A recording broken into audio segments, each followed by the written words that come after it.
happened to him. Travis Frederick has some crazy fucking disease, and he missed the entire season last year. So, I get it. Like I said, and like you said, their careers are potentially more likely to be shortened because of the positions they play. But again, Adrian Peterson's still fucking going. Crazy enough. He ran for over 1,000 yards last season. Mm-hmm. Frank Gore, the fucking little engine that could, keeps chugging along. And who knows? He's on like Team 38 right now. My team. Honestly, though, in any situation, though, where you need somebody to take the freaking ball for 5 yards up the gut, give it to Frank Gore every time. Probably. He'll get you the yards. So, I hate... The whole point of this was I fucking hate when these athletes request a trade if they don't get the contract they want. Or how about this, motherfucker? You're under contract. You can breach the contract and we don't have to pay you shit. Right. And then you can leave after you had a year of atrophy. And good luck. Obviously, didn't read it before they signed. But that's another story. Like, I think very highly of Aaron Donald. As I'm sure you guys know, I fucking talk about how I think he's the best player in the NFL right now. He's quite possibly going to end his career as the greatest defensive lineman of all time. Yep. So, he's just very high on my list of players that I respect, that I enjoy watching. But I fucking hated when he was holding out for a new contract. Like, just, you signed a contract. I don't understand, but like in this particular situation, I don't understand like why he's so upset about it. Because I mean, I could see if you're on a crappy team, but the Chargers aren't really that bad. Well, because players don't care about the team they're playing for. They're caring about the money in their pockets. Okay, but I mean, what's the alternative? I mean, the alternative is go somewhere else and get paid a fuck ton.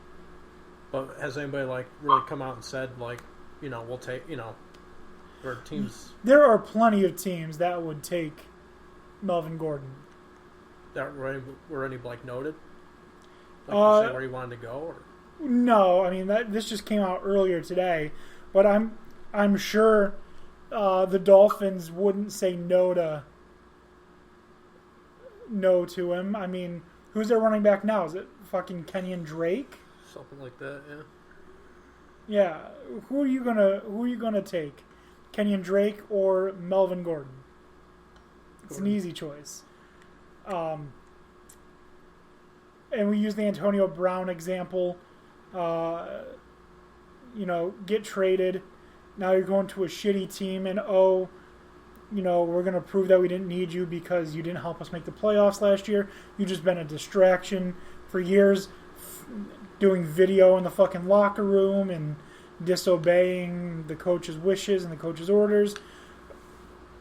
I want to see more teams, like when a player requests a trade them to like the worst possible place for like nothing.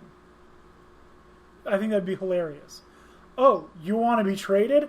Interesting. You're going to the fucking Bills, and we're going to trade you for Nate Peterman because we'd rather have him. Too bad he's not there anymore. Well, yeah.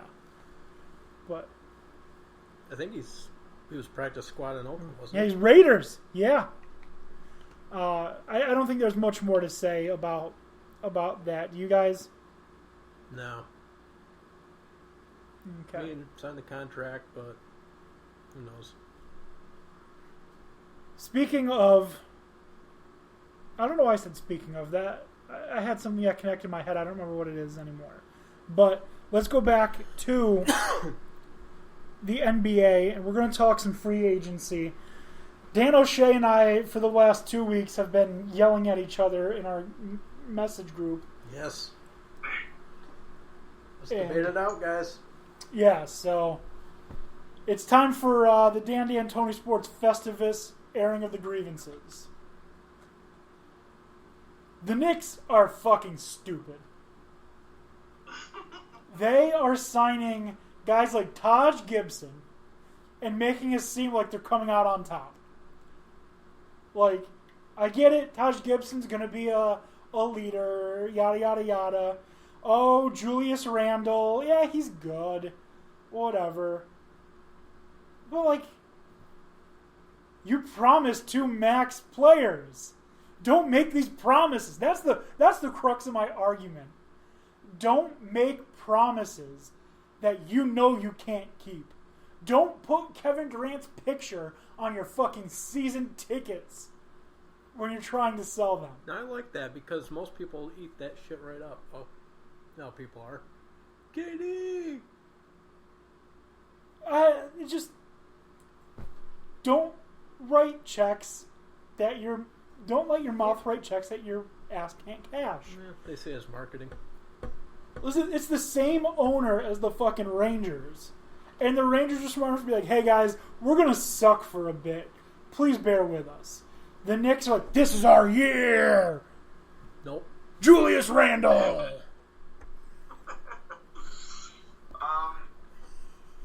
No, that part, I get. They definitely, they were putting like KD on tickets and stuff. Until the league made them stop. Yeah. That stuff was definitely not okay. And they got called out for it, as they should have. But I just don't think that this was a bad free agency period. I think this was fine. You didn't get the number 1 pick, and then KD got injured, so they shifted gears. I don't think that's a bad move to do. You didn't get the top 16 free agents.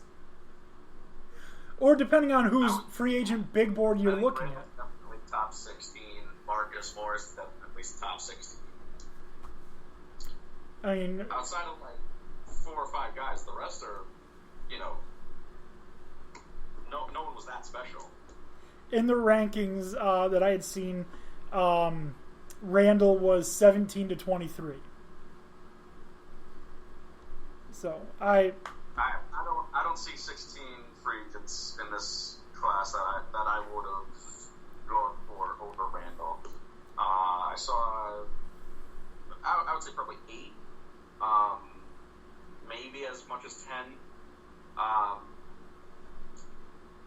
But D'Angelo Russell ended up not being a free agent. I was high on him, but he ended up being a sign and trade. Anthony Davis was not a free agent. He was a sign and trade.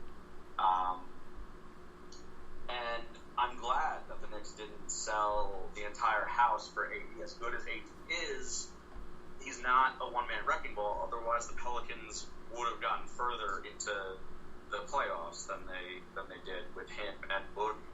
Now he's on a team with LeBron and Boogie, and that's a powerful team. But he would have been alone on the Knicks. Maybe we would have gotten one other free agent. But then you got no draft picks. You traded away all your young, promising guys like Robinson, Knox, DSJ, and so I don't think that was the move to make either. So, as soon as they weren't getting Zion, I think they were like, all right, well, we still, got a good chance at KD and Kyrie or whomever. And, I think they were really betting on KD. I think that was very likely to happen before the injury. And that injury happened, everything changed.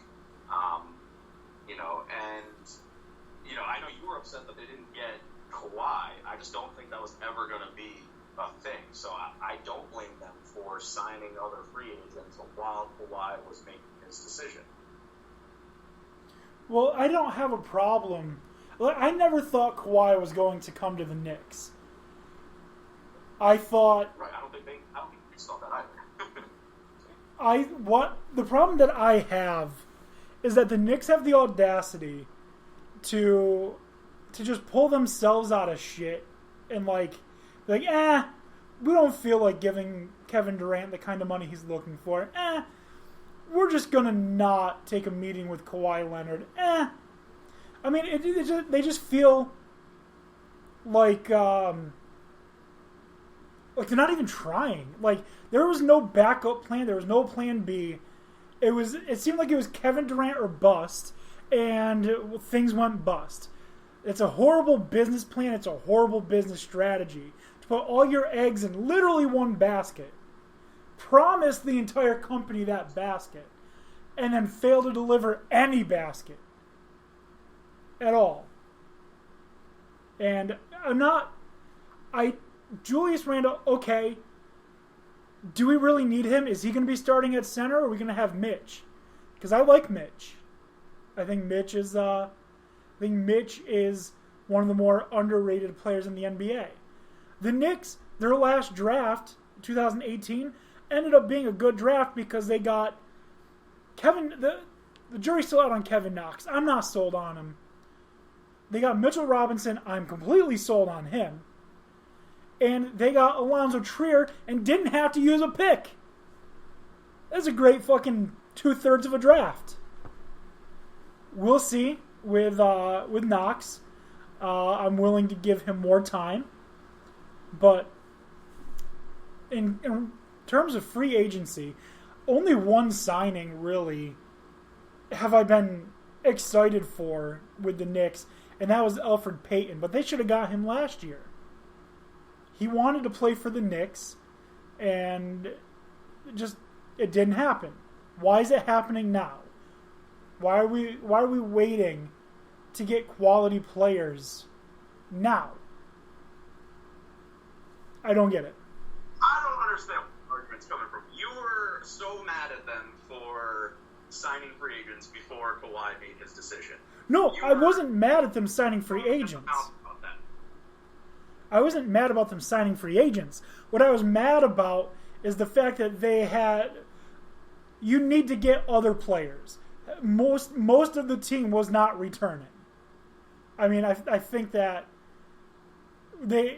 at the end of the season, they had 5 players under contract that weren't free agents? You need to sign players. My problem is that they were making these players priority and just taking themselves out of the equation for Kawhi. I know he's not coming. Never in the equation, though. Listen. They were never in the equation. That's regardless.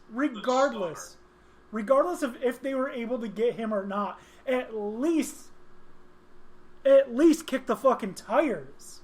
You're not wasting anything by spending an afternoon with him. There's nothing wasted.